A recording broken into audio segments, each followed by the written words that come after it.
lára bàbá mi ẹ̀rù tí ò ṣe é wò Ọlọ́run mi oṣù bàrámàrẹ́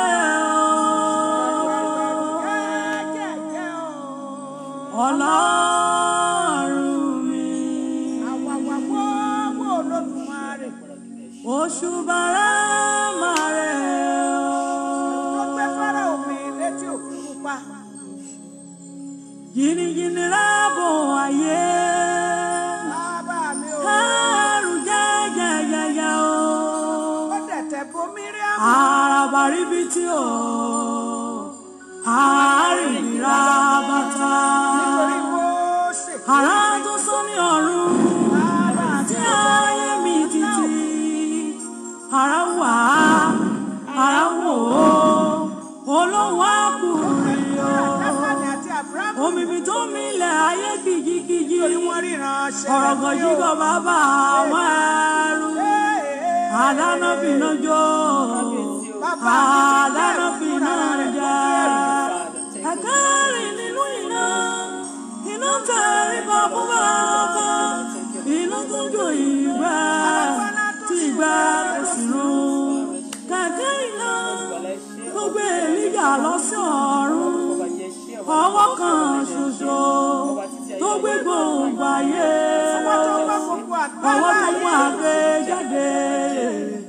nínú omi ọwọ́ tó gbé òkú ọjọ́ mẹ́rin dìde ọbẹ̀ nìkanjà tọwọ́ bọ̀ gbogbo àlẹ́ lójú ọ̀rọ̀ ìgbàanì tó gbé gbólóhùn aláṣẹ àgbà tó bá igi Kédárì ya agbẹ́gbẹ́ òkú alùpùpù ọ̀sá àkìní inú ilé àkìní ojú ogun àròdẹ́lẹ̀ ọ̀la àárọ̀ ọ̀dẹ̀dẹ̀ ọ̀la aláàfin àjọbọ asúndẹ̀ẹ̀dẹ̀ bí òjò kìnìún ẹ̀yà Júdà ẹ̀rù tó ju gbogbo ẹ̀rù mìíràn ẹ̀rù rẹ̀ tó bá tó ọba.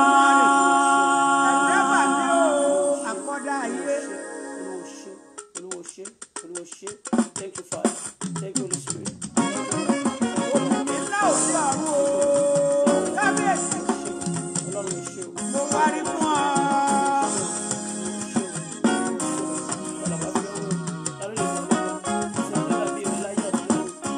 Kálá lè fi wé nínú ọba, kálá lè fi wé nínú ọba, ta ló lè ṣàkàwé ológo jùlọ? Èmi ò rí àkàwé Jésù nínú ayé, àkàwé rẹ̀ ò sí lọ́run o, tó tó ọba.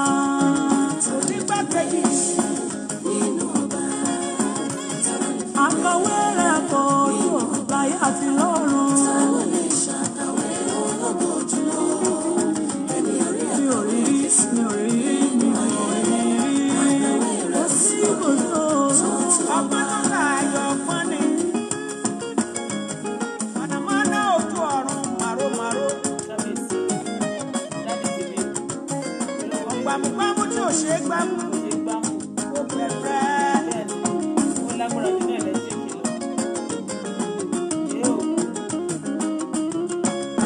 Kálá lè fi wé nínú ọba, kálá lè fi wé nínú ọba, ta ló lè ṣàkàwé ológo jùlọ? Èmi ò rí àkàwé Jésù nínú ayé, àkàwé rẹ̀ ò sí lọ́run o, tó tó ọba. Ó gbàdọ̀ balẹ̀ àwọn ọba aládé o. Ọba tó lè fọ́ba jẹ́ ọba tá sì pààrọ̀ ọba lóye tẹ́nìkan ò lè fi léèrè. Mi ò tí ì rí ọba. Ọba. Ọba àwọn ọba ni.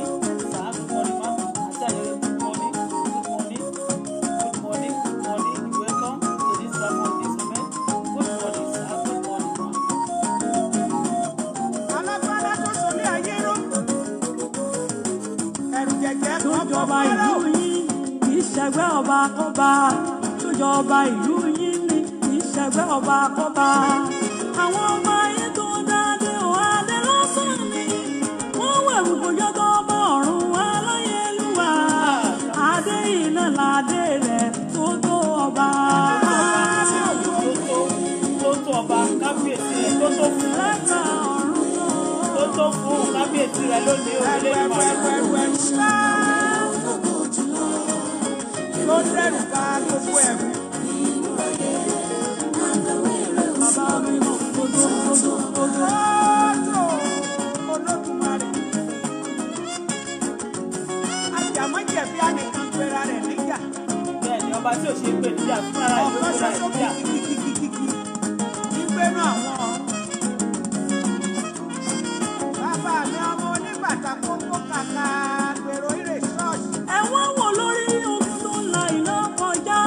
Akọ́dà ṣẹ̀dá bàbá àgbà lànà nínú òkun olórí ogun tó la iná kọjá. ìyàlójú rẹ̀ bàbá yé Sọ́ba ní lè lánú náà kọjá. Ọlọ́run tí ò lè kejì tó. Kò sẹ́ni tó lè lánú náà kọjá bàbá àrà tí wọ́n lè lánú kọjá.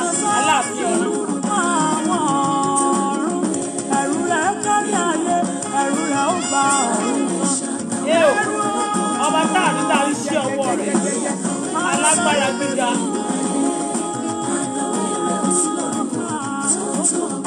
Ẹlẹ́rù níyì. Bàtàbàtà Olódùmarè. Bàǹtàbàǹtà gbàǹgbàǹgbà jọ̀rọ̀jọ̀rọ̀ bẹ́ẹ̀ ni. Ọba tí ò ṣe é yájú sí. Kò ṣeé yájú sẹ́ni bá yájú ti tẹ́ tán. Fọ́nrán ò yájú sí àwọn tẹ́. Àbùkù kàn án. Bóyá sá, Jọ́dánì padà sẹ́yìn. Òkè ńlá bomi àgọ́ kéékèèké bí ọdún ọdún tán. Wá rírì ìwọ̀n ilẹ̀ níwájú Olúwa. Níwájú Ọlọ́run Jákọ́bù ológo dídán. Ẹ̀ẹ́n jẹ́jẹ́jẹ́jẹ́ ọba ayérayé. Ọlọ́run Ábúráhámù, Ọlọ́run Isaac, Ọlọ́run David, Ọlọ́run Joseph, Ọlọ́run Isaac, Jacob, Abraham, Ọlọ́run títí láéláé. Tó tó ọba o. Tó tó fún. Jẹ́jẹ́jẹ́jẹ́.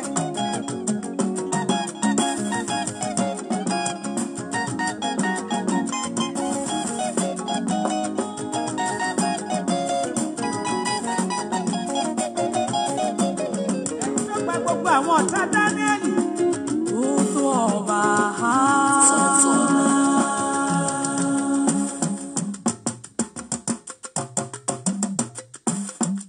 Ó tẹ́ red carpet fún Dáníẹ́lì. Tó tó ọba. Give love to God. Ọlọ́run gbogbo àgbáyé o. Ó fi gbogbo ayé ṣe àpótí ìdìbẹ̀. Ó lanú iná kọjá iná ò lè jó. Ó wọnú omi ní omi ò máa rẹ́ sàn. Ó sọ̀rọ̀ ní ọ̀run ayé kú yẹ̀rìyẹ̀rì. Ìjìlókùn láṣẹ bàbá àgbà Olúwa ni. Ọlọ́run tó jó gbogbo ní òbí ayé. Àgbà mẹ́rìnlélógún wọn yóò bá rẹ̀. Àgbà mẹ́rìndínlógún. Tó tó ọba.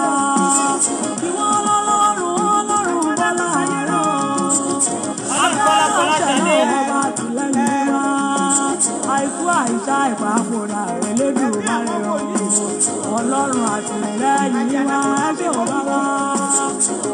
Ọlọ́run àpọ́sítélì orin ó mà ṣe o. Ọlọ́run bọ́lá àárẹ̀ o agbórúkọ rẹ̀ dá. Ọba tí ò láàbìwé tí ò lékè yìí. Dodo ọba. Tó tó ọba. Ọlọ́run bàbá mi. Adébóyè. Ọlọ́run bàbá mi. Ọlọ́run mi, ẹlẹ́dàá mi, Ọlọ́run tó dá ayé àti ọ̀run. Ọlọ́run àgbẹ̀ ọ̀gá láàárọ̀ yìí. Àṣẹ ọlọ́ba. Kò sẹ́ni tó dàbí rẹ̀. Bẹ́ẹ̀ ni, àṣẹ ọlọ́ba. Miss. Yes, àṣẹ ọlọ́ba. Ẹ má bínú. DAZN is the new home of football in Canada, the exclusive home of the Premier. Thank you, Father. Thank you, Jesus. Thank you, Lord. This morning, Daddy, I worship you. Ẹ ṣé ẹlẹ́dàá, ẹ ṣé àṣẹ̀dá. Ọba tó jọba lọ́ba tó fọba jẹ ọba lánàá ọba lẹ́nu ọba títí ayérayé awímáyé sọ̀rọ̀ mọ́tàṣe. Ọba mi ògbèjà kẹ́rù ogun oníjà ọba mi àjàmá jẹ̀bi ọba mi tó lágbára jùlọ tó tóbi jùlọ. Alábẹ̀ẹ́nu tẹ́tí fi párẹ́tì orin yìí ẹ wà gbọ́ original lénìí nígbà. What is this? Letting go.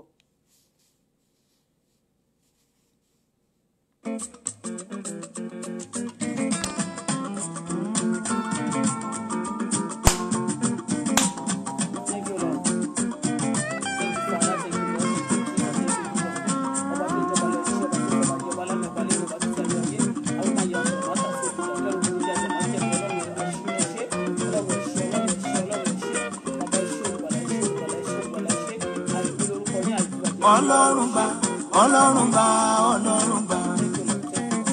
Ọlọ́run gbà, Ọlọ́run gbà, Ọlọ́run gbà. Ọpẹ́ tí kò ní condition là mú wá o. Ọlọ́run gbà, Ọlọ́run gbà, Ọlọ́run gbà. Ọlọ́run o. Ọlọ́run gbà, Ọlọ́run gbà, Ọlọ́run gbà. Alágbára bàbá mi. Ọpẹ́ tí kò ní condition là mú wá o. Ọpẹ́ tí kò ní condition là mú wá o. Ọlọ́run gbà, Ọlọ́run gbà, Ọlọ́run gbà, Ọlọ́run gbà, Ọlọ́run gbà. Àwọn ọmọ rẹ mọ́ fẹ́ wá o. Ọpẹ́ tí kò ní condition là mú wá o.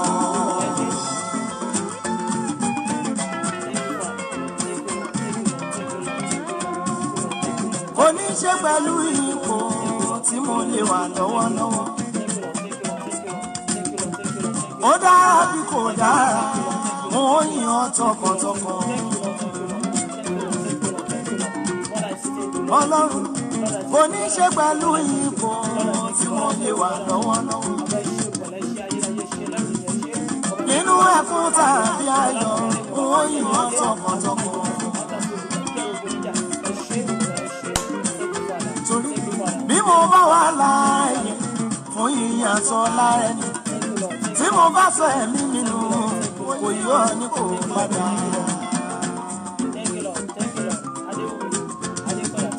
Kí má bá fara hàn gẹ́gẹ́ bí aláìmoore ló mú mi yàn lóko kí lè rí omi ọgbà. Ọpẹ́ tí kò ní condition la mú ọ. Ọpẹ́ tí ò ní condition, ọpẹ́ tí ò ní condition òun la fẹ́ dá láàárọ̀ yìí. Àti afẹ́jẹ́wọ́ Olúwa ẹ̀jẹ̀ jíjẹ́wọ́ Kristi yẹ ìjẹ́wọ́ Kristi níwájú ènìyàn ó máa ní àwọn àdúrà tó lágbára ìjẹ́wọ́ bẹ́ẹ̀ ni ó máa ní àwọn àdúrà prayer point tó ní agbára nínú bẹ́ẹ̀ ni yes. Jésù wo ni òun ké sí gangan? Jésù wo ni òun ké sí gangan? Jésù wo lẹ̀ ń ké sí gangan? Jésù wo ni òun ké sí gangan? Jésù wo ni òun ké sí gangan? Ṣé Jésù Kristi tàbí Jésù mìíràn? Torí ọ̀pọ̀ Jésù ló ti wà káàkiri. Jésù wo ni òun ké sí gangan?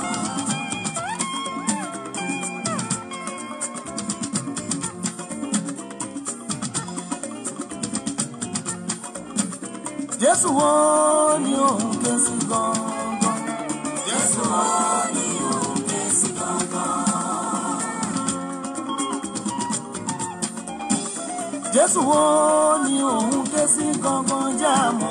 Jésù wo ni òun ké sí gangan? Ṣé Jésù Kristi tàbí Jésù mìíràn? Torí ọ̀pọ̀ Jésù ló ti wà káàkiri. Jésù wo ni òun ké sí gangan?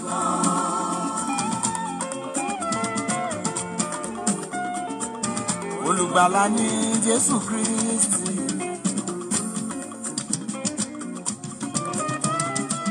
Olùbánidákun ìṣòro ni Jésù àtọwọ́dá o.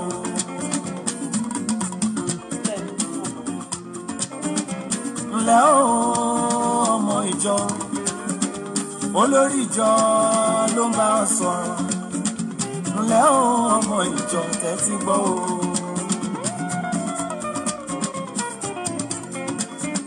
Kristi ni olórí ìjọ, aṣojú ni gbogbo àwọn tó pé. Ǹlẹ́ o ọmọ ìjọ tẹ́tí gbọ́ o. Jésù wo ni òun ké sí gan-an? Jésù wo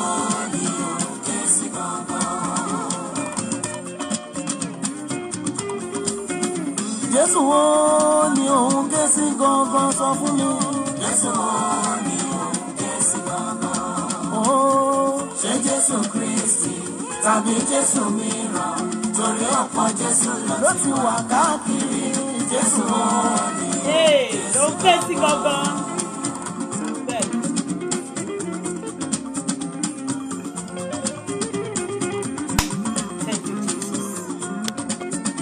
bó ti ń bẹ nígbà. Jésù wo ni òun ké sí gangan? Ìjẹ́wọ́ Kristi, torí ẹ̀ mo kàn play ibẹ̀ yẹn for short kìíní. Ó ní ìjẹ́wọ́, the title is ìjẹ́wọ́ Kristi níwájú ènìyàn. Jésù wo ni òun ké sí gangan? Jésù wo ni ẹ̀yin ké sí gangan? Ẹ jẹ́ kí a gbàdúrà.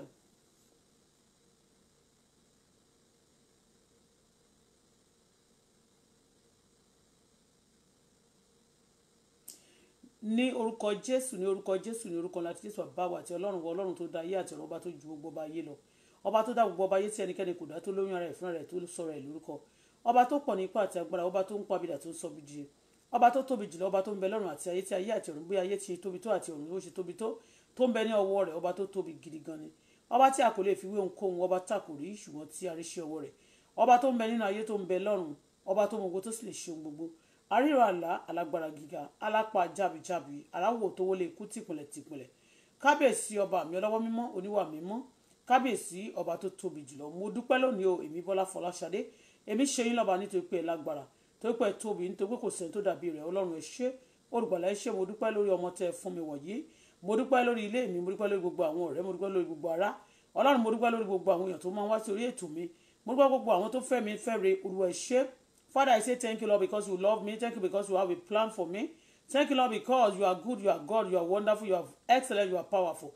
Ògo àti ẹwà rẹ mo Olúwa, mo dúpẹ́ pé ó wà lórí ayé mi. Ọlọ́run ẹ ṣé, pé ẹ̀yin lọ́ba tó máa ń pa abidà tó máa ń sọ bidire. Ọlọ́run mi ẹ ṣé, Ọlọ́run mi ẹ ṣé. Father, I thank you because I never move by what people say, I never move by what I hear.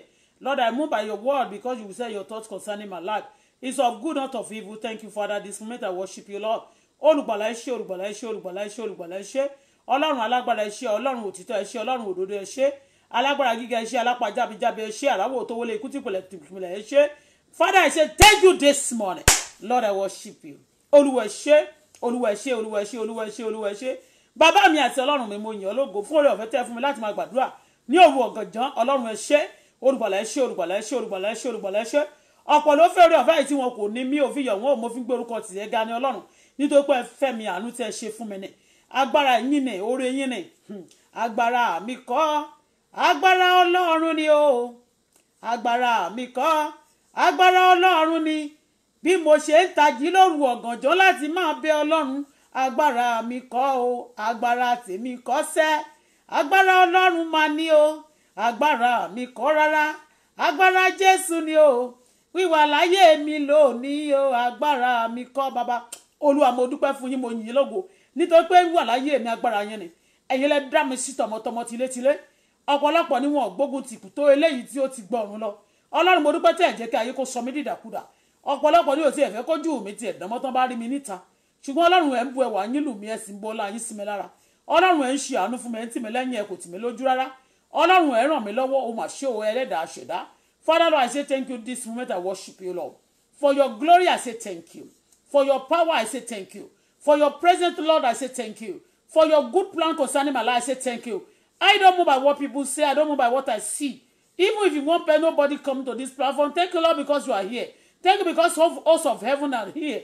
Thank you, Father. Olúwa ẹ ṣé. Olúwa ẹ ṣé. Bàbá mi, mo dúpẹ́ o. Mo dúpẹ́ lóru ọ̀gànjọ́ tòní. I cover myself right now with the blood of Jesus. I cover your darling daughter you have given unto me. It's for you. I cover her with the blood of Jesus. I cover my people with the blood of Jesus. All my well wishes with the blood of Jesus. Ọlọ́run òtítọ́ àti òdodo ẹ ṣé. Ọlọ́run tó pé bẹ́ẹ̀ ṣe yẹ kí n ṣe wà lórí Facebook yìí, ṣe lẹ ní ìpinnu rere, ṣe lẹ ní tẹ́ ẹ fẹ́ ṣe. Olúwa ẹ ṣé, Kristi ẹ ṣé, Olúwa ẹ ṣé, olùgbàlà ẹ ṣé, Ọlọ́run ẹ ṣé, Ọlọ́run ẹ ṣé, Ọlọ́run ẹ ṣé. Nítorí pé sọ fún pé ìgbọràn ó sàn ju ẹbọ rírú lọ, ìfetísí ó sì sàn ju ọ̀rá àgbò. Ẹni yẹn gbogbo nǹkan ló ní àkókò rẹ̀. Bó ti jẹ́ pé ọ̀pọ̀lọpọ̀ ló fẹ́ kí n wà, èmi gan ti fẹ́ wà lórí YouTube ti pẹ́, ṣùgbọ́n ẹ ti pé kì í ṣe wà níbí. Ẹlẹ́ni nǹkan tí ẹ fẹ́ ṣe, ẹlẹ́ni bẹ́ẹ̀ ṣe fẹ́ ṣiṣẹ́. Ọlọ́run ẹ mà ṣe o, Jésù ẹ ṣé, Olúwa ẹ ṣé. Nítorí pé ẹ dá mi má gbàgbé nìyí. Mo dúpẹ́ pé òṣù kì í ṣe tèmi. àìní ìpọ́njú kò ṣe tèmi ẹni kò sí àìní fún ọmọ ọlọ́run olúwa mo dúpẹ́ pé ẹlẹ́ ó supply my need according to your riches in glory take you your word said I will be the end of the day I will let your nation not borrow again. Father, I say thank you. Daddy, I worship you. Olúwa mo dúpẹ́ pé ẹ̀yin lọ́lọ́run connection. Mo dúpẹ́ pé ẹ̀yin lọ́lọ́run ojú rere. Mo dúpẹ́ pé ẹ̀yin lọ́lọ́run alágbára. Ẹni ọba tó ń ṣoore fún ni tí ẹnikẹ́ni oore tí ẹnikẹ́ni kò lè ṣe. Nítorí pé tó bá jẹ́ ti ènìyàn ni tó bá fún ẹ ní owó wọ́n ní kó mú ẹ̀mí rẹ sílẹ̀. Tó bá jẹ́ ti ènìyàn ni tó bá fún ẹ ní aṣọ wọ́n ní pé kó gbé àwọ̀ rẹ wá.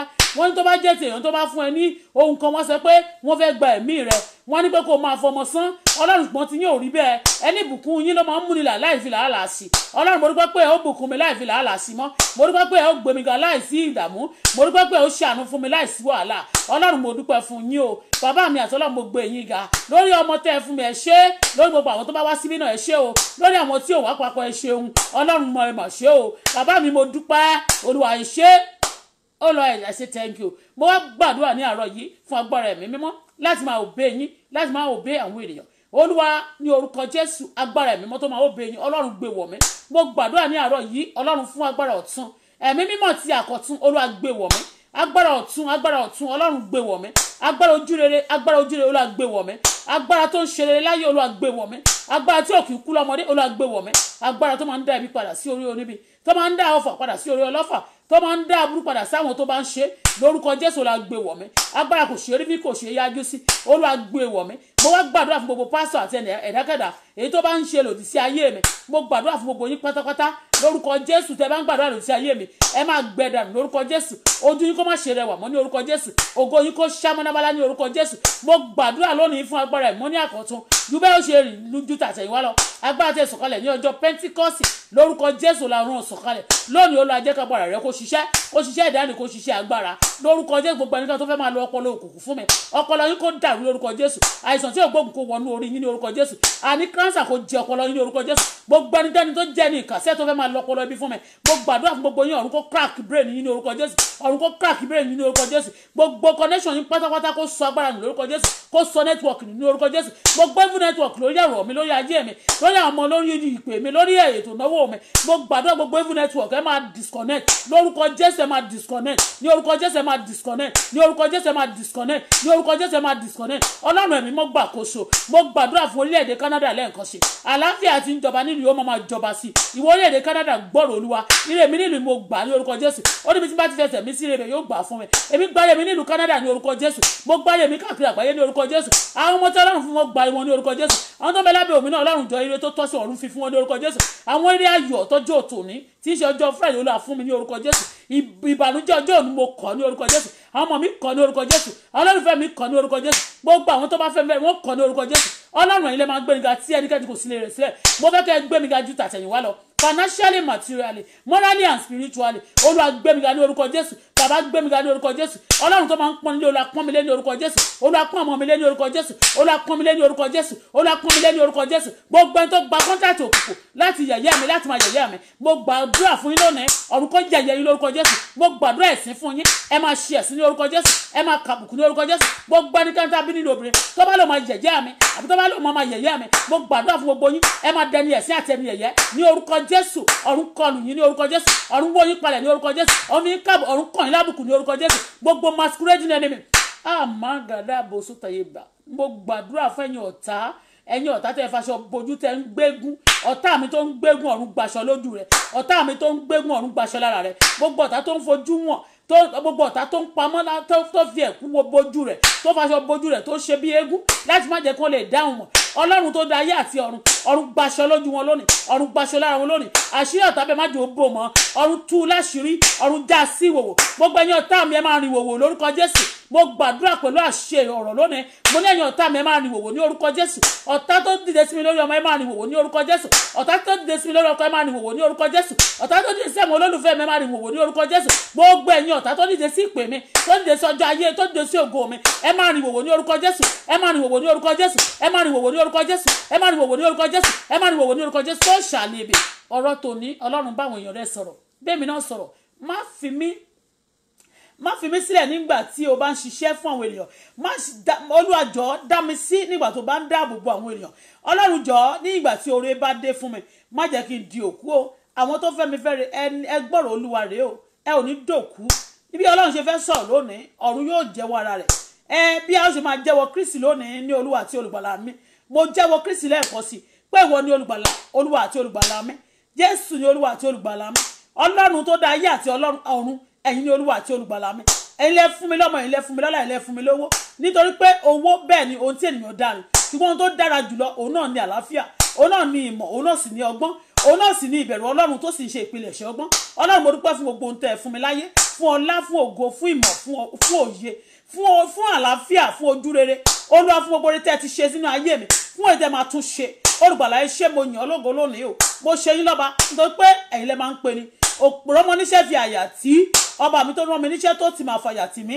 ọmọ tó máa ń pè ní tí ò kí ń pè ní ṣeré Olúwa mo ti dé Olúwa gbà mí tọmọtọmọ Olúwa rán mi níṣẹ́ rẹ bó ṣe ń rán mi lọ Olúwa jọ̀ọ́ má ṣe fi mí sílẹ̀ Olúwa máa bá mi lọ o Olúwa má fi mí sílẹ̀ sí ojú ìjà sí ojú ogun sí agbami má fi mí sílẹ̀ o ní ojú ayé ní ayé tó rán mi lọ Olúwa má fi mí sílẹ̀ o ẹni ká lọ sínú ayé ká lọ wàásù ìrere Olúwa má fi mí sílẹ̀ Olúwa agbára láti ṣiṣẹ́ náà Olúwa release ẹ̀ sínú mi ọlá láti ṣiṣẹ́ náà Olúwa release ẹ̀ fún mi ìrànlọ́ láti ṣiṣẹ́ náà Olúwa release ẹ̀ fún mi agbára ṣiṣẹ́ náà Olúwa release ẹ̀ fún mi ohun gbogbo tí mo nílò láti ṣiṣẹ́ náà Olúwa fi fún mi ní orúkọ Jésù mo fẹ́ ní ọlá ju ti àtẹ̀yìnwá lọ mi ò tí ì lọ́lá rí Olúwa fún mi lọ́lá o Ọlọ́run ti ṣe Ọlọ́run ọlá Ọlọ́run ti ṣe Ọlọ́run ọlá Ọlọ́run ti ṣe Ọlọ́run owó Ọlọ́run ti ṣe Ọlọ́run alágbára Olúwa fún mi ní owó Olúwa fún mi ní ọlá Olúwa fún mi ní ẹwà Olúwa fún mi ní agbára Olúwa fún mi ní ẹ̀mí mímọ́ Olúwa fún mi ní ìrànlọ́wọ́ Olúwa fún mi ní àwọn ènìyàn àwọn tí ẹ máa lò fún iṣẹ́ ìránṣẹ́ tẹ́ rán mi Olúwa yàn ọ́ fún mi ní orúkọ Jésù Olúwa yàn ọ́ fún mi nítorí pé ní iṣẹ́ ìránṣẹ́ yín ẹ ti yàn fúnra yín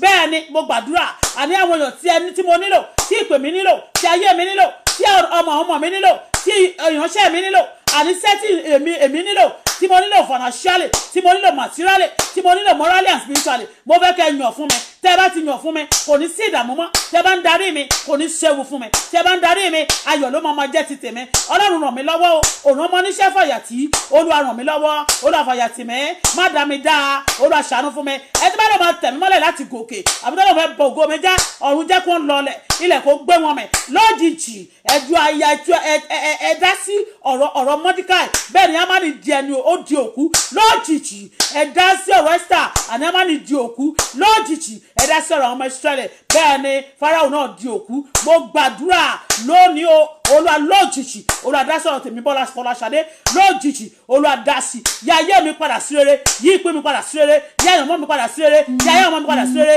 àwọn olólùfẹ́ mi tó bẹ lábẹ́ omi lónìí Olúwa yá ayé wọn padà sí rere ẹni kí n bá pàṣẹ ọkọ̀ láyé ẹ máa fìdí rẹ̀ múlẹ̀ lọ́run Ọlọ́run àṣẹ o mo ti pàṣẹ nínú ọ̀rọ̀ tòní Olúwa máa fìdí rẹ̀ múlẹ̀ lórúkọ Jésù má jẹ́ wá lásán lóru òní Olúwa bú jáde Olúwa rìn ju tàtẹ̀yìnwá lọ ohun tẹ́ fẹ́ káwọn èèyàn yín gbọ́ òun náà ní kẹ́ bá wọn sọ ohun tẹ́ fẹ́ kẹ́mi náà gbọ́ òun náà ní kẹ́ sọ fún mi àdúrà tẹ́ fẹ́ kí n gbà òun náà ní kí n gbà má jẹ́ gbàdúrà àgbà sọnù àdúrà mi ò gbọ́ òní di ẹ̀ṣẹ̀ lórúkọ Jésù ìpín mi ò ní bàjẹ́ mi ò ní ya wèrè ẹni tó fẹ́ kí n sínwó ẹ máa sínwó wọjà lórúkọ Jésù tó bá ń ya wèrè ẹ máa ya wèrè ẹni tó fẹ́ kí ìyà jẹ mi ìyà máa jẹ yín gbogbo ẹnikẹ́ni tó fẹ́ kí n ṣẹ̀sìn ẹ máa ṣẹ̀sìn gbogbo ẹni tó fẹ́ kí n ṣẹlẹ́yà ẹ máa ṣẹlẹ́yà gbogbo every evil pattern gbogbo iṣẹ́ burúkú gbogbo iṣẹ́ òkùnkùn èyí tí ọ̀tá gbé dání gbogbo evil connection lórí mi lórúkọ Jésù mo gbàdúrà fún gbogbo yín lórúkọ ẹ máa disconnect gbogbo ẹni tó ń pon ibi fún mi lábẹ́lẹ̀ ibi kó dà lé lórí lójijì ẹ kó sí kòtò alójijì ẹ di òkú ọ̀run ò ẹ̀yin ogun ọ̀run ẹ gbá àwọn ẹ̀dá bẹ́ẹ̀ wọlẹ̀ gbogbo ẹni tó bá ń pin ibi fún ayé mi ní kọ̀kọ̀ àti ní gbangba ọ̀run ò ẹ gbá wọn wọlẹ̀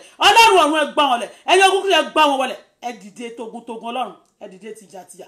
Anybody that fights me, Father, fight them. Anybody that fight those who love me, those people that fight those people who love me, Father, fight them in the name of Jesus Christ. Those who fight my children, who fight my daughter, such people, Father, fight them in the name of Jesus. Gbogbo ẹni tó dún agbára ìkàwé lára mi, gbọ́ kúkú orókò kúkú yà, ipá àti agbára rẹ̀ kó bàjẹ́, ewé àti egbò kó má ṣe jẹ fún wọn, ogun kó má ṣe jẹ fún wọn mọ́. Ọlọ́run tó dá ayé àti ọ̀run o, gbogbo ìjà kí ẹ̀rù ó bọ́ níjà, ọ̀run dìde ní ọ̀tún, Olúwa dìde ní òsì, dìde ní iwájú, dìde ní ẹ̀yìn, dìde ní òkè, dìde ní ìsàlẹ̀, Olúwa dìde ní gbogbo ọ̀nà kó jà fún mi, Olúwa jà fún mi, jẹ́ kí ọ̀run ṣí, jẹ́ kí ọ̀run ayé mì tìtìtìtì nítorí ọ̀rọ̀ tèmi, Olúwa jẹ́ kí ọ̀run mì tìtìtìtì nítorí ọ̀rọ̀ tèmi, jẹ́ kí ayé mì tìtìtì nítorí ọ̀rọ̀ mi, jẹ́ kí ilẹ̀kùn mì tìtìtì nítorí ọ̀rọ̀ mi, Olúwa bú jáde, Olúwa ṣe ohun tuntun, ṣe ohun tuntun, ṣe ohun tuntun, ṣe ohun tuntun, ṣe ohun tuntun, ṣe ohun tuntun, ṣe ohun tuntun, ṣe ohun tuntun, ṣe ohun tuntun nínú ayé mi, nínú ayé ọmọ mi, àtàyà olólùfẹ́ mi, bẹ́ẹ̀ ni yóò rí nínú ìpè mi ṣe ohun tuntun, bẹ́ẹ̀ ni yóò rí Jésù agbára wa. Àmín. Thank you, Father.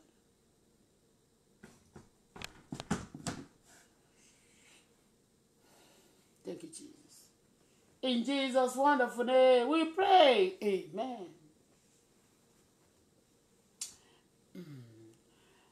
Good morning, everybody. God bless you. Yes. Agbọ́mábíwọ́n, mo gbàdúrà fún yín lónìí lórúkọ Jésù. Ilẹ̀ ò ní gbé yín mì. Ògo yín ò ní jábọ́. Ọ̀sán yín ò ní di òkùnkùn. Òkùnkùn tó ń bẹ́nu ayé yín lónìí, ọ̀run yí padà ó di ìmọ́lẹ̀. Tí ìmọ́lẹ̀ bá wọlé, òkùnkùn á máa paradà. Òkùnkùn kúrò nínú ayé rẹ̀. O ò ní wówó tì. Ìyàwó ò ní jẹ ọ́. O ò ní ṣìṣe o. Ìbẹ̀rù Ọlọ́run ni ìpilẹ̀ṣẹ̀ ọgbọ́n. Mo gbàdúrà fún ìbẹ̀rù Ọlọ́run ní orúkọ Jésù, ọ̀run fi fún yín.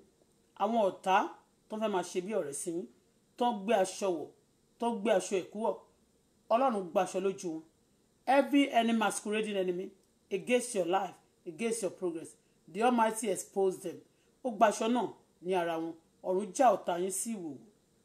Jésù Olúwa wa.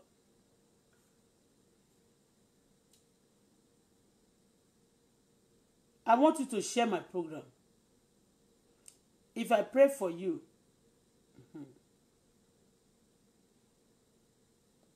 for those who have been a blessing, it's also a blessing. Very soon, I'm getting prepared. I want to be doing my shout on the YouTube, basically on the YouTube. Share this, because a lot of people share to me. I always say that when somebody love you, they will share your program. It's part of love, okay? It's part of love. It's also part of blessing. Ẹ bá mi share. Mo gbàdúrà fún yín, Olúwa ṣeun Ọláyẹmí. Ní orúkọ Jésù, Ọlọ́run tó pè yín kò ní kọ̀ yín sílẹ̀. Ọlọ́run tó ti daṣọ bò yín kò ní gbaṣọ lára yín. Ọlọ́run tó ti bò yín láṣìírí kò ní tú àṣírí yín. Ọlọ́run tó ti anoint orí yín, òróró orí yín, anoint success yẹn kò ní gbẹ kó lórí yín. Anoint burúkú kò ní ní ipa nínú ayé yín. Ìbẹ̀rù Ọlọ́run ní ìpilẹ̀ṣẹ̀ ọgbọ́n tí Ọlọ́run ti fún yín kò ní gbà á. Ẹ̀bùn tí Ọlọ́run fún yín kò ní gbà lọ́wọ́ yín. Ayọ̀ tí Ọlọ́run fún yín kò ní gbà lọ́wọ́ yín. Oore rere tí Ọlọ́run ti fún yín kò ní gbà lọ́wọ́ yín. Ẹ ó máa ní sí, yóò máa pọ̀ sí. Oore yín yóò máa pọ̀ sí. Jésù Olúwa wa. Àmín. Rukayat, mo ń bọ̀ o. Rukayat, Olúwa ṣìkẹ́mi. Èyí náà ṣàmì fún àdúrà yìí. Mo gbàdúrà fún yín, ẹ̀mí tó máa ń ronúkúwàdà kúrò nínú ẹ̀ṣẹ̀. Ẹ̀mí tó máa ń ṣe ìfẹ́ Ọlọ́run tòótọ́. Ẹ̀mí mímọ́ tó máa ń gbà fún Ọlọ́run ní orúkọ Jésù. Ọlọ́run rán sí yín. Ọlọ́run ó sọ òkè ìṣòro ayé yín, ó sọ gbogbo ẹ̀ di pẹ̀tẹ́lẹ̀. Àwọn ibi tẹ́ ẹ rò pé ẹ nílé ègùn, tẹ́ ẹ rò pé ẹ nílé èdè láyé tó dàbí òkè, tẹ́ ẹ wò pé wọn ò ń débẹ̀ nílé bàbá àti ìyá ti yín gan. Lónìí o, Ọlọ́run ṣe gbogbo òkè náà wálẹ̀. Ó mú òkè ìṣòro yín, ó sọ di pẹ̀tẹ́lẹ̀ fún yín. Òkè ìṣòro yín ó bẹ lábẹ́ bàtà yín. Láti òní lọ, òkè yín kò ní ga tó bàtà yín mọ́. Láti òní lọ, ọ̀run gbé yín sókè. Láti òní lọ, ọ̀run gbórí yín sókè. Láti òní lọ, ọ̀run ṣe àánú fún yín. Láti òní lọ, ọ̀run rọ̀ ẹ́ ní agbára. Jésù Olúwa wa.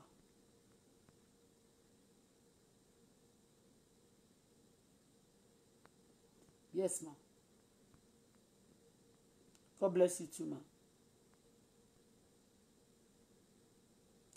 Rashidat, ó ní Àjàní Rashidat. Lórúkọ Jésù, Ọlọ́run tó dá ayé àti ọ̀run. Ọlọ́run máa ja gbogbo ogun ayé yín fún yín. Ọlọ́run wọ̀ yín ní aṣọ ògo tuntun. Ọlọ́run ṣe yín lẹ́ṣọ̀ọ́. Ọlọ́run dábìrà nínú ayé yín. Ọlọ́run tí mò ń pè lọ́sàn àti lóru. Tí mò ń pè Ọlọ́run tó dá ayé àti ọ̀run. Tí mò ń pè ní ọ̀sán àti lóru. Tí mo gbé ọkàn mi lé, tí mo gbójú mi lé. Ó yóò dá yín láre. Ọlọ́run yóò wọ̀ yín ní aṣọ ògo. Ọlọ́run yóò dá yín lọ́lá. Ẹ ó jókòó sórí àga ìṣerere. Láyé yìí, ọ̀run yóò dé yín ládé. Ohun tí ẹ ṣe aláìní lónìí, láti òní lọ, ọ̀run mú àìní kúrò nínú ayé yín. Ó mú ọ̀pọ̀lọpọ̀ ìbùkún wá. Ọlọ́run sọ wọ́n di ọ̀pọ̀ ní Samaria. Láti òní lọ, ọ̀wọ́n kúrò nínú ayé yín. Ọ̀pọ̀lọpọ̀ ìbùkún sọ̀kalẹ̀. Mo gbàdúrà fún ọ̀pọ̀lọpọ̀ ìbùkún fún ara tèmi náà. Olúwa o, Ọlọ́run o, jẹ́ kí ọ̀pọ̀lọpọ̀ ìbùkún kó sọ̀kalẹ̀ sínú ayé mi. Mo fẹ́ ní ànító owó àti àníṣẹ́kù. Financial breakthrough. Olúwa fi fún mi. Ọlá tí èèyàn máa ní tí ò ní tòṣì mọ́ láyé. Olúwa fi fún mi. Ọlọ́run ràn mí lọ́wọ́. Connect me. In tí mo nílò, àwọn connection, àwọn èèyàn tí mo nílò láyé mi. Olúwa mú wọn pàdé mi. Jẹ́ kí kàn ṣàwárí mi. Olúwa jẹ́ kàn wá mi kàn. Olúwa jọ̀ọ́ wá mi rí. Bàbá má jò pẹ́ mọ́. ó tó gẹ́ ní àkókò yìí gangan. I need you, Daddy. Prove yourself as you are proving yourself in people's life. Oh Lord, under my shirt. My God, prove yourself financially. Counterpart me to the realm of financial breakthrough. In the name of Jesus Christ. Let that be transferred right now. Let that be transferred to success. In the name of Jesus, I pray for that sister. I pray for that brother that say me under my shirt. You shall be transferred to success, to goodness, to glory, to joy, to peace. In the name of Jesus. In the name of Jesus. Mo ṣe mo ma transfer àwọn èèyàn sí ìgbòkú. Èmi àti ẹ̀yin a ò ní pẹ̀lú wọn. Ní orúkọ Jésù, èmi àti àwọn ọmọ mi àti ẹ̀yin olólùfẹ́ mi a ò ní pẹ̀lú àwọn tó máa transfer lọ sí ìgbòkú ní ọdún yìí. Ní orúkọ Jésù àti ní ọdún tó bọ̀. Early next year, ayọ̀ ni success ni, progress ni, favor ni, testimony ni, agbára mímọ́ ó sọ̀kalẹ̀. Bẹ́ẹ̀ ni yóò rí. Jesus name.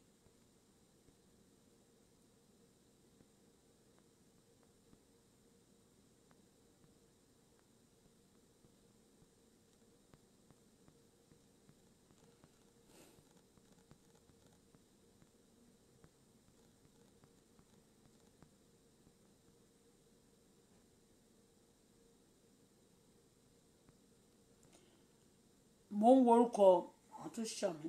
Mo gbàdúrà fún Bukky Àkànkẹ́ lórúkọ Jésù. Ọlọ́run kó kẹ́yìn ní orúkọ Jésù. Ọlọ́run kó fún yín lọ́mọ. Ètò ti fún yín kó má kú. Ọlọ́run kó dé yín ládé. Ọlọ́run kó ṣe yín lẹ́ṣọ̀ọ́.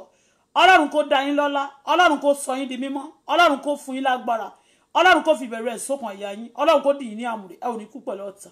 Jésù Olúwa wa. Àmín.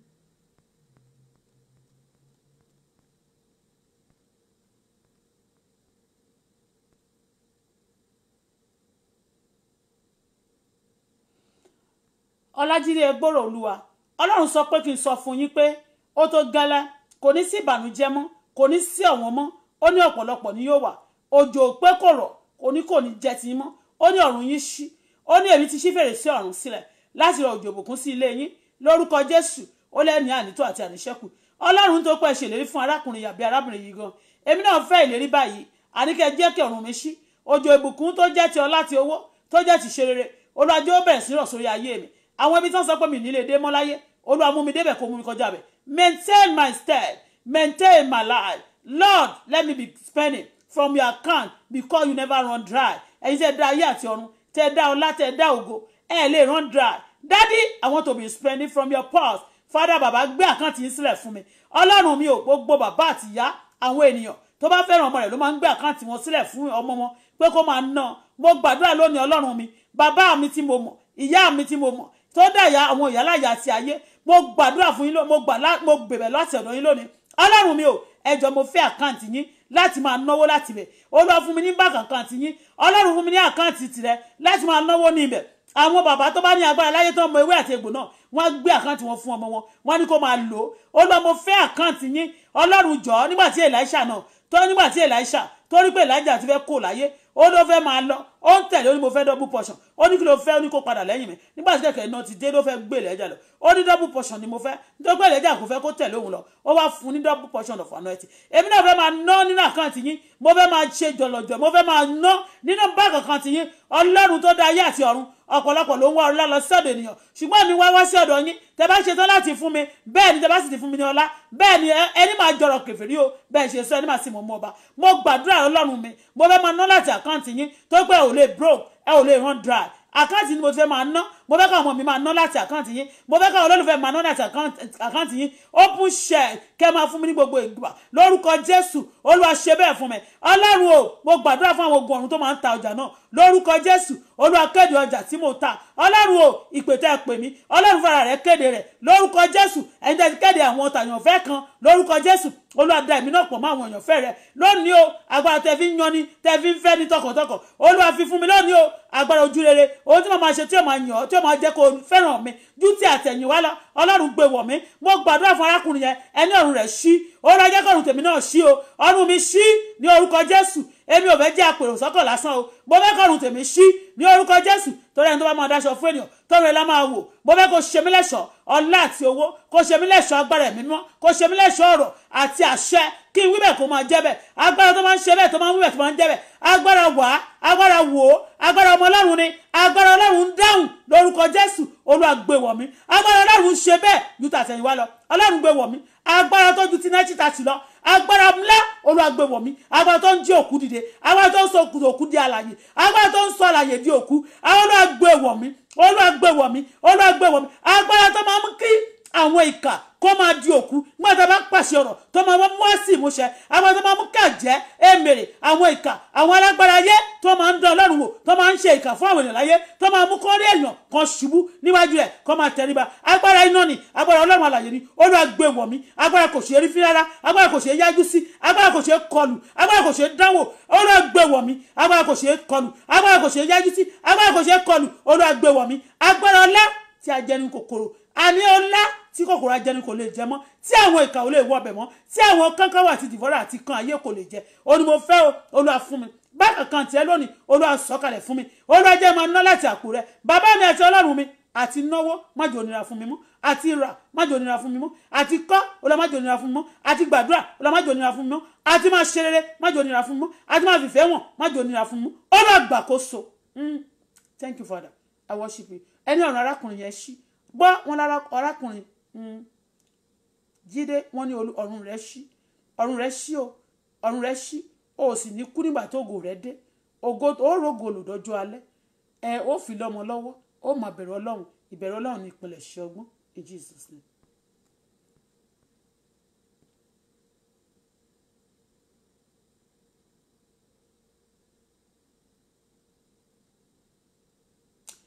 Please, when you want to come to this platform, I need 3 people. Don't bring I don't need the fake ID, okay? Some people tó wà níbí tí wọ́n lo flower fún picture wọn. I may know some of them. Okay? I know some of them. They've been a blessing one way or the other. Tá bá wàásù sharing by Jésù rán àwọn ọmọ ẹ̀yìn rẹ̀ lọ sínú ayé ó ní go ye into the world and preach the gospel ó dẹ̀ ní àwọn ibìkan tá a fẹ́ kà lónìí ní ìwé Matthew orí 10 ẹsẹ̀ tá a máa kà máa sọ fún yín sìn ẹsẹ̀ 30 kiri náà we can read from 33 no we can read from 30 you understand ó sọ fún wa ibi tí a máa wò ó sọ fún wa ohun tí a máa ṣe ẹ̀ ń gbọ́rọ̀ mi ó sọ fún wa ó sọ pé ibi tí a ó lọ rèé ibi tí a gbọ́dọ̀ lọ leléyìí the Lord command us mo gbàdúrà fún yín àti Àjọkẹ́ ní orúkọ Jésù ẹ ò ní tẹ́ ò ní tí gbogbo iṣẹ́ tẹ́ ti ṣe láyé iṣẹ́ rere kò ní bàjẹ́ ìbẹ̀rẹ̀ ò kì í ṣe oníṣẹ́ ẹni tó bá forí tì dópin la ó gbàlà lórúkọ Jésù ẹ̀mí tí a máa fi forí tì dópin ọ̀run fi fún yín ọ̀run gbé wọ̀ yín Ọlọ́run ò ní kọ̀ yín sílẹ̀ láéláé and when people are coming to this place and you are watching when they praying you don't say amen don't be angry when I pray for some people that say amen. And again, those who say amen also, I want people to share my prayer when I'm praying. You share it. It shows love as well. So, are you getting me? Share my program. Yeah, it's also one of those things. Anybody that show love to me, of course, I pray for the person.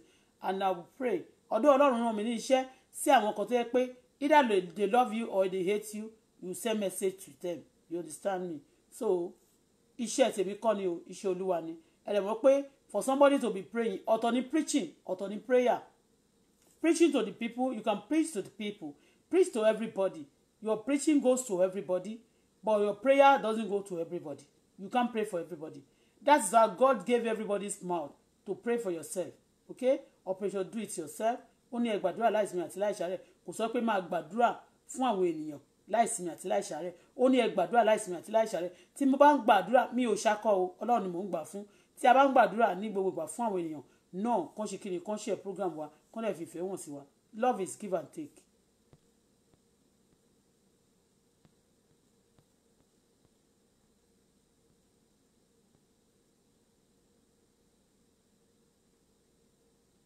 ẹni ọlá mọ́tò yọ̀ sí. You be giving testimony that the Lord mighty God have been expanding your coast. I pray for you more. of blessing of that blessing. You are not yet blessed. God said to me that you are not yet blessed. I pray for you. You'll be blessed beyond your expectation. Omotoyosi, Almighty God will open your heaven.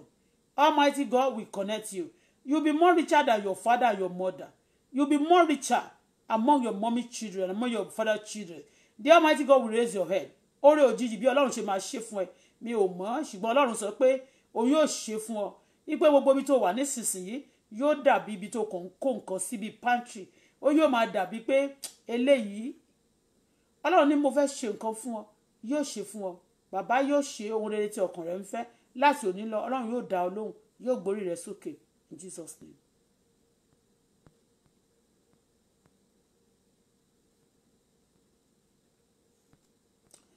Ó ní bàbá yóò ṣe ohun rere tí bí orin kí lórúkọ that woman ohun rere tí ọkàn yín bá ń fẹ́. Àǹtí Àjọkẹ́, God bless you today. You be the end of the day. Ẹ ó máa ta òní ṣọ́ọ̀tì lórúkọ Jésù. Ká tó máa lọ, and I welcome everybody this morning. God bless you. Ẹ ó jẹ orí, ẹ kì yóò jẹ ẹrù. Ebi ò ní bá yín, orí yóò sì ní gbàbọ̀dé. So when you come into this platform, please share. Share to some people, okay? Don't let us be greedy. Some people, yeah. Àdúrà ò ní ṣe tiwa tí o. Tá bá gbàdúrà, a ò ní gba àgbà sọnù àdúrà lórúkọ Jésù. Ẹ jẹ́ kí a lọ sí inú ọ̀rọ̀ Ọlọ́run. Ní orúkọ Jésù lẹ́ẹ̀kan sí Ọlọ́run tó dá ayé àti ọ̀run, a fẹ́ lọ sínú ọ̀rọ̀ rẹ̀. Àwọn ò mọ̀ sọ̀rọ̀ yín ni. Ẹnu mi láàárọ̀ yìí Olúwa sọ di tìrẹ. Lò fògo rẹ̀. Báwọn èèyàn sọ̀rọ̀, bá èmi náà sọ̀rọ̀. Ọ̀rọ̀ yìí bẹ́ẹ̀ ṣe fẹ́ kó rí. Àdúrà tẹ́ fẹ́ kó jáde láti bẹ̀. Oníká gbà. Má jà gbàdúrà àgbà sọnù. Àdúrà wa má jò dẹ́ṣẹ̀. Orí wa má jò gbàbọ̀dé. Àwọn ọ̀tá tó faṣọ bojú tó ń ṣe bí ọ̀rẹ́. Mo gbàdúrà fún wọn lórúkọ Jésù. Ẹni kí n gbà. Ẹ fi wọ̀n mí bí 3 days ago. Mo gbà ní kọ̀kọ̀. Mo yẹ tún ní kí n gbà. Ẹni kí n gbà fún màmá kan. Mo tún gbà. Mo gbàdúrà yìí o. Ọlọ́run tó dá ayé àti ọ̀run. Àwọn ọ̀tá tó ń ṣe bí ọ̀rẹ́ sí wa. Mo gbà ládùúrà. Ọlọ́run má jẹ́ kó àṣírí wọn bò. Olúwa gbaṣọ lára wọn. Olúwa tú wọn lójú síta. Olúwa tú wọn ní àṣírí. Olúwa gbaṣọ lára wọn. Ọlọ́run kàn wọ́n ní àbùkù. Ẹni tó fẹ́ ká tẹ́ kó tẹ́. Ẹni tó fẹ́ ká tí kó tí. Ẹni tó fẹ́ kó ṣe ká ṣàìsàn kó ṣàìsàn. Ẹni tó fẹ́ ká kú kó kú. Ẹni tó fẹ́ ká ṣeré kó má ṣeré mọ́. Ẹni tó fẹ́ kí nǹkan wá dànù kí nǹkan ìdànù. Ẹni tó máa dààmú wa kó dààmú. Ẹni tó bá ní ká ṣàìsàn kó ṣàìsàn. Alẹ́ tó fẹ́ lò máa dàrẹ́ tiwa wrongly. Àbí kí ló ń ṣẹlẹ̀ bàbá? Olúwa bú jáde. A ní àwọn ọ̀tá yìí sẹ̀. Àbùkù ńlá ni kó fi kàn wọ́n. Olúwa jọ ń ṣẹ̀sín. Ẹ̀sìn tí ò ní rẹ́mẹ́dì ni kó máa dé bá wọn tá wa. Ẹ̀yin ọ̀rẹ́ mi, ẹni tẹ́ fẹ́ mi fẹ́re, ẹ ó máa yọ̀, inú yóò máa dùn, ọkàn yóò balẹ̀, inú mi yóò dùn, tí n bá sùn inú mi yóò máa dùn, tí n bá jí inú mi yóò máa dùn, lọ́sàn àti lóru, láàárọ̀ àti lálẹ́, inú mi yóò máa dùn. Adébùkọ́lá gbọ́ o, inú rẹ̀ yóò máa dùn, o ò ní rí ìbànújẹ́, depression ò ní jẹ́ tiẹ̀, agbára tó bá lò máa kọlù ẹ, ọ̀run kọlù wọn o, agbára tó bá lò máa bá ẹ̀jà, ọ̀run bá wọn jà, àwọn tó ń dẹ ìkà sí ọ, ọ̀run fojú wọn gbolẹ̀, ẹni tó lò máa dà ẹ́ láàmú, ọ̀run dà wọ́n láàmú, ẹni tó bá lóní kó kú, ẹ̀dá bẹ́ẹ̀ yóò kú o, ọ̀run rẹ̀ lágbára, ẹsẹ̀ ẹ̀ di agbára, orí rẹ̀ di agbára, ojú rẹ̀ di agbára, ọ̀rọ̀ ẹnu rẹ̀ di agbára, ọkàn rẹ̀ di agbára, láti òní lọ àgọ́ rẹ̀ di agbára. O ò ní ṣàìsàn, àìsàn tó ń ṣe wọ́n lé bàbá rẹ̀ kò ní ṣe ẹ́ o, àìsàn tó ń ṣe wọ́n lé ìyá ẹ̀ kò ní ṣe ẹ́ o ò ní ṣe àìsàn. Sarah tó ló wà ní mí, Jésù tó fún mi, ọ̀run rẹ̀ ní agbára, mo tún ṣe ìṣọ́ráǹsẹ̀ lónìí nínú ẹ̀jẹ̀ Jésù. Mo sọ pé ó ṣe rere, ẹni tó bá ní o má ṣe rere, orí ò ní ṣe rere mọ́, ẹni tó bá ní kò jìyà, orí yóò jìyà,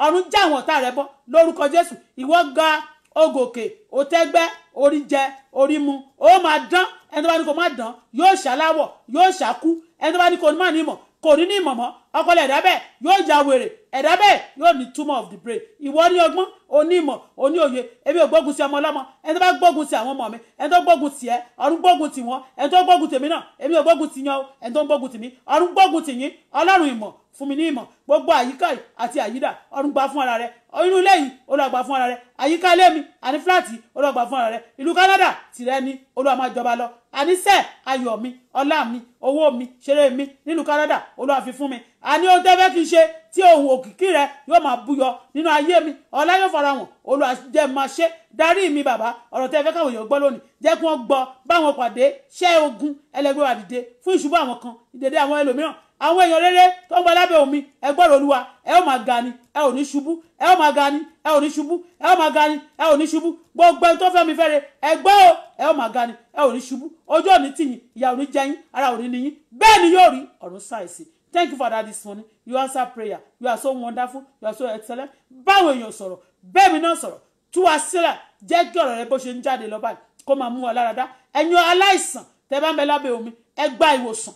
Lórúkọ Jésù, gbogbo ẹni tó wá dán Ọlọ́run wò gan tó ń ṣàìsàn pé kí ló ń sọ. Àmà kan dúró síbẹ̀ mà ní ẹ̀ tí ò gbọ́n. Mo gbàdúrà fún yín lónìí, àìsàn ayé yín kó gbẹ láti gbogbo. Lórúkọ Jésù, gbogbo ipá àti ogun àìsàn nínú omi ara àti ẹ̀jẹ̀ mi, nínú ẹsẹ̀ mi, nínú ayé mi, máa gbẹ ogun àìsàn, agbára àìsàn. Mo ní kó gbẹ dànù nínú ayé mi, kó gbẹ láti gbogbo. Àìsàn ò ní ṣe mí, agbára tèmi, tẹ́ḿpìlì Ọlọ́run ni. Tara Adébùkọ́lá, ti ṣọlá pàápàá, tẹ́ḿpìlì Ọlọ́run ni. Tẹ̀yin olólùfẹ́ mi, tẹ́ḿpìlì Ọlọ́run ń ṣe. Àìsàn ò ní ṣe mí, kò ní ṣe àwọn tó fẹ́ mi fẹ́rẹ̀. Tẹ́ bá ń ṣàìsàn tẹ́lẹ̀, àìsàn mo ní kó gbọ́rọ̀ Olúwa, gbẹ́ dànù láti gbòǹgbò wá, gbẹ́ kó kú ìwọ àìsàn. Àìsàn tó máa ń gbẹ̀mí ènìyàn. Mo ní mo gbẹ̀mí rẹ lónìí lórúkọ Jésù. Mo ní kẹ́mi rẹ bọ́ lórúkọ Jésù. Ẹ̀mí àìsàn tó máa ń gbẹ̀mí ènìyàn. Bóyá lára mi, lára àwọn ọmọ mi, lára àwọn olólùfẹ́ mi wọ̀nyí. Mo ní kẹ́ gbẹ lórúkọ Jésù. Mo ní kẹ́ dòkú, ẹ̀yin àìsàn, ẹ dòkú, ẹ dòkú, ẹ dòkú, ẹ dòkú, ẹ dòkú, ẹ dòkú. Àìlówó lọ́wọ́ àìsàn ni, àìtẹ́gbẹ́ àìsàn ni, àìjágbágbá àìsàn ni, àìbẹ́gbẹ́gbẹ́ àìsàn ni. Àìsàn náà tó máa ń ṣe ni kásàgùn àìsàn ni.